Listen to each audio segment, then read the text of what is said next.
ராணி, ராணி, என்ன மத்தியான நேரத்திலே உறக்கமா?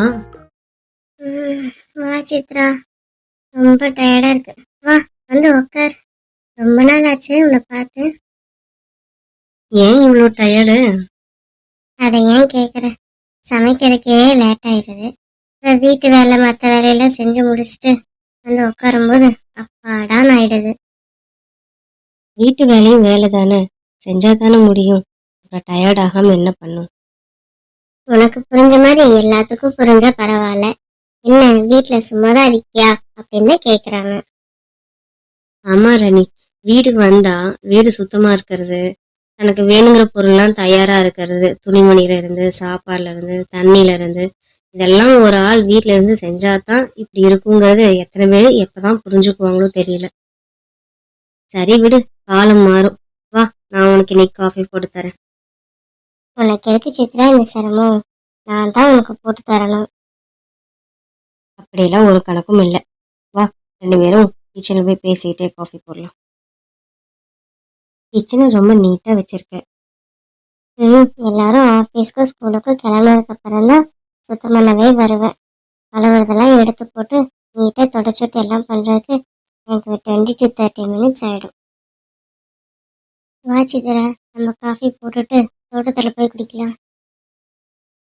ராணி, நீ கைக்கு கை ஜாமான்லாம் எடுத்து வச்சு பாத்திரத்தெல்லாம் கழுவ போடலாம்ல, உனக்கு கொஞ்சம் டைம் சேவ் ஆகுமே. பூண்டு வெங்காயம்லாம் உரிச்சு காயை கட் பண்ணுறதுக்கே லேட் ஆயிடுது. அப்புறம் எனக்கு சீக்கிரம் சமைச்சா போதுன்னு இருக்கு. இதில் எங்கே நான் கைக்கு எடுத்து வைக்கிறது? சின்ன சின்ன டிப்ஸ் எல்லாம் ஃபாலோ பண்ணா கொஞ்சம் நமக்கு வேலை ஈஸியா இருக்கும். உனக்கு தெரிஞ்சதை நீ சொல்ல, நானும் தெரிஞ்சுக்கிறேன். சரி, நான் எனக்கு தெரிஞ்சதை உனக்கு சொல்லித்தரேன்.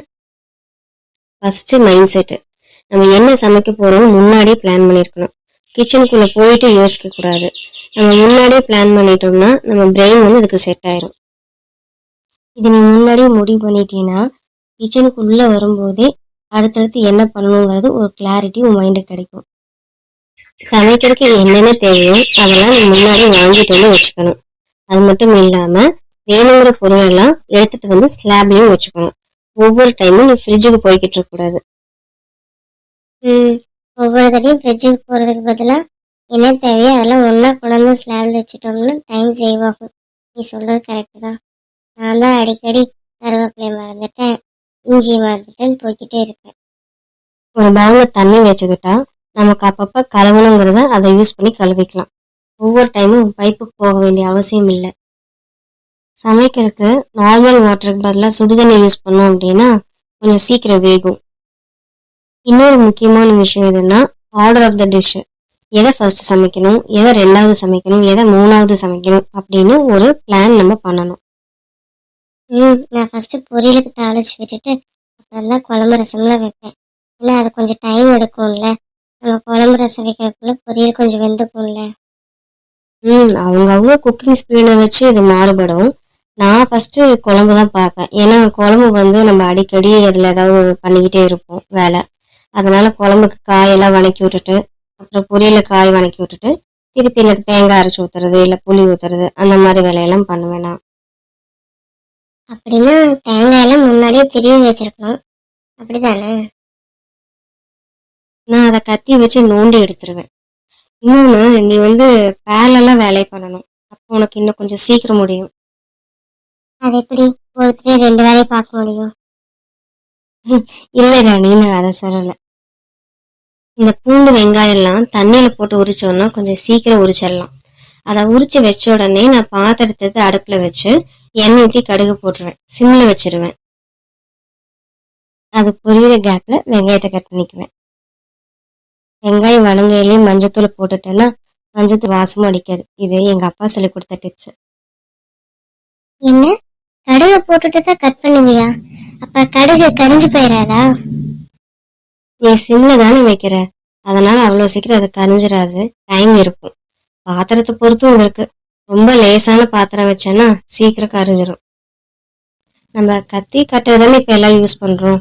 அடுப்புக்கிட்ட நின்று தான் எல்லாம் செய்வோம். அப்படியே உங்களுக்கு கரிஞ்சு போற மாதிரி இருந்தா கட் பண்ண வரைக்கும் உள்ள போட்டு நீயே மறுபடியும் கட் பண்ணி போடு. நான் பொரியலுக்கே இப்படிதான் பண்ணுவேன். என்ன பொரியலுக்குமா? பாதிக்காய் வெந்துடாது? நீ பாதி பாதியை கட் பண்ணி போட்டா? அப்படியெல்லாம் வேகாது. காய் சூடேறதுக்குள்ளேயே மீதி காயை நீ கட் பண்ணி போட்டுடலாம். நீ நல்லா கிளறும் போது அந்த ஹீட் வந்து ஈவனாக ஸ்ப்ரெட் ஆகிடும். தண்டு மாதிரி சில வேணா சீக்கிரம் வந்துடும். அதை வேணா நீ ஓரளவுக்கு முக்கால்வாசி கட் பண்ணிட்டு போடலாம். இந்த ஒரு டிப்ஸே எனக்கு எவ்வளோ டைம் சேவ் பண்ணது தெரியுமா? எங்க சித்தி பொண்ணு தான் எனக்கு இதை சொல்லி கொடுத்தா.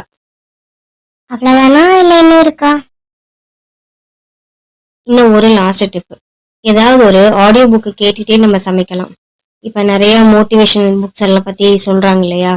நம்ம உள்ள நெகட்டிவாக ஃபீல் பண்ணோம்னாவே நமக்கு கை ஆட்டோமேட்டிக்காக ஸ்லோ ஆயிரும், நமக்கே தெரியாது. நம்ம பாசிட்டிவாக ஃபீல் பண்ண பண்ண நம்ம கொஞ்சம் வேகமாக வேலை செய்வோம். இந்த சின்ன சின்ன டிப்ஸை நம்ம ஃபாலோ பண்ணும்போது நடுவில் நமக்கு கொஞ்சம் கொஞ்சம் டைம் கிடைக்கும் பார்த்தியா? அதுலேயே நம்ம வந்து பொருளெல்லாம் அங்கங்கே எடுத்து வைக்கிறது, இந்த கழுவுற பாத்திரம்லாம் உள்ளே போடுறது, அதெல்லாம் நம்ம பண்ணிக்கலாம். நம்ம வேலை செய்கிற இடம் சுத்தமாக இருந்தாலே நம்ம மைண்டு கொஞ்சம் தெளிவாக இருக்கும். நம்ம இப்போ எத்தனை டிப்ஸ் பற்றி பேசுகிறோம்னு உனக்கு ஞாபகம் இருக்கா? ப்ரீ பிளானிங், ரெக்கவே திங்ஸ் எல்லாம் எடுத்துட்டு வந்து வச்சுக்கணும்.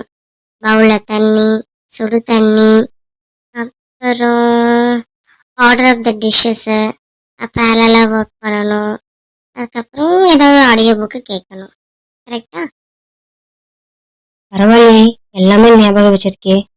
இன்னும் ஒரு சூப்பர் டிப் என்ன தெரியுமா? ஓப்போஸ் கிச்சன். அதை பற்றி கேள்விப்பட்டிருக்கியா? இல்லையே, அப்படின்னு என்ன? தேவையான பொருளாம் ஒன்றா குக்கரில் போட்டு தண்ணி ஊற்றாம அந்த காயில் இருக்க தண்ணியை வச்சே சமைக்கிறது. நான் பொரியலுக்கு இதை பண்ணுவேன். ரொம்ப அவசரம், ரொம்ப லேட் ஆயிடுச்சு, டைமே இல்லை அப்படிங்கும்போது சீக்கிரம் வெந்துடும். நீ நெட்டில் போய் இதை பற்றி பாரு, நீ நல்லா டீட்டெயிலாக தெரிஞ்சுக்கலாம் எப்படி சமைக்கிறதுன்னு. தேங்க்ஸ் டி சித்ரா, நீ நிறைய எனக்கு சொல்லி கொடுத்த இன்னைக்கு.